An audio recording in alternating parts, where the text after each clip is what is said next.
He is a lawyer, he is an accountant, he is a combat veteran, he's an FBI agent, and he is a United States Congressman who has served this country in the House of Representatives with effectiveness, honor, and distinction. Ladies and gentlemen, to officially open our new headquarters, I present the Honorable Michael Grimm.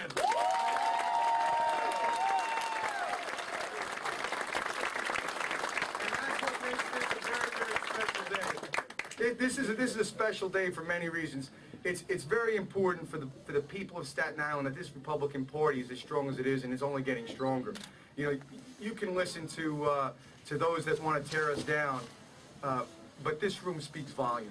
This room, the energy in this room, the passion in this room, the love of country in this room is unparalleled anywhere in the United States, and I am just very, very proud of that, and I'm very proud of you. But I want to talk a little bit about my life and my experiences and why people do the things they do. But before I do that, I got to tell you a cute little story. You know I have the little dog, Sebastian, right? Yeah. Street name Muggsy, right? He's here somewhere. Well, Friday, I'm getting ready to leave Washington to come back. And that's him. Almost on cue. He sneaks around the couch in my office, and he goes behind the desk where the staff can't see him, and he leaps with fangs out and tries to bite the mailman right on the butt. So my staff is mortified. They grab him, he's growling, and they try. You gotta remember, he's 8 pounds. Okay, and he's coming at him, and they pull him away, and they're so upset. And I look, and I told my staff, it's okay. Sebastian thought that he was delivering the New York Times.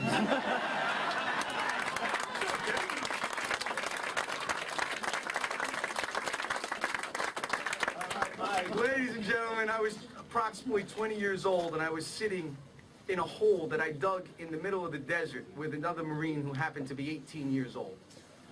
And the alarm had just gone off. The reason we were in that fighting hole is because the alarm went off for a gas attack, missiles and so on. So we put on our gas masks and all that gear, and we sat in there, and it was about 2 hours that we were sitting in there. It's approximately 120 degrees outside, and when that gear on, you almost feel like you're cooking. And when eventually it was all clear and we came away, they had some reporters out there that would come around every now and again to the front lines and where the combat was going on. And one of them grabbed me and asked me, why do you do this? And they asked me my background. I said, yeah, I had a partial college scholarship, and I had a pretty girlfriend. I was co-captain on a hockey team. Life was very good, but I volunteered. I volunteered to go to the Marine Corps, and I volunteered for combat. And they asked me why. Why would you sit in that hole? And I said, well, 2 reasons. Number 1, because that other guy is there, and I didn't want him to be alone. And number 2, because that's what Americans do. We stand up, and we fight for liberty throughout the entire world. Throughout the entire world. That's what the United States does. We fight for what we believe in so that we can make the world a better place. So after the last few days of, being attacked, someone asked me, why do you do it? You know, you have a bright future, you practice law, you could do this, you could do that. Why do you do it? And I'll tell you why. I came back to district, and I had to meet a young girl who was born in Bay Ridge, Brooklyn, and raised in Bay Ridge, Brooklyn. And she was going to Brooklyn College, and she got married, 20 years old. She met a young man from Yemen. And he said to her, why don't we go to Yemen and study abroad? We'll go for a year, you meet my family.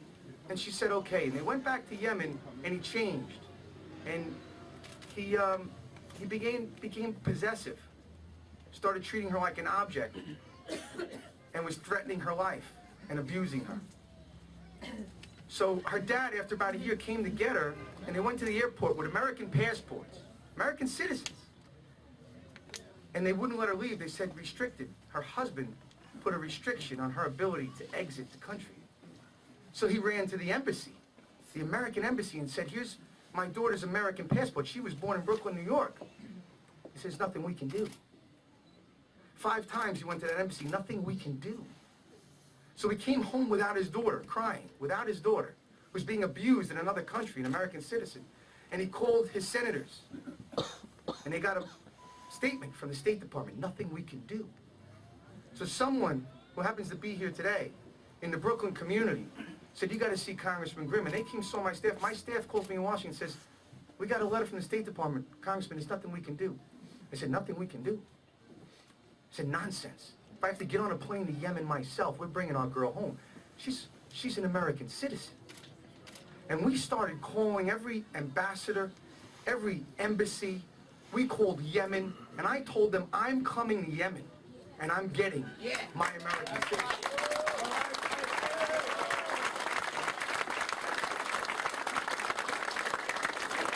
And they said, Congressman, you caused an international incident. You can't do that. I said, let me tell you, I may be a congressman, but I'm still a United States Marine, and I don't leave Americans behind.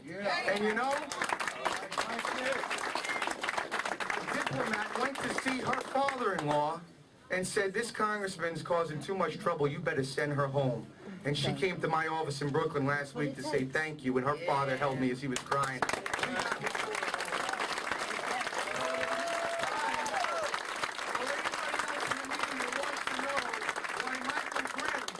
Serves in Congress, that's why. Because we fight for this community. We fight to lower tolls on Staten Island. We fight to get better health care for Staten Island. We fight the uphill battle that others won't fight. And that's what the Republican Party stands for. It's not just fighting the fight when it's easy. It's fighting the fight all the time, even when no one's watching and when you're not getting any credit for it. It's about bringing people's daughters home. That's what we do. That's what they do every day.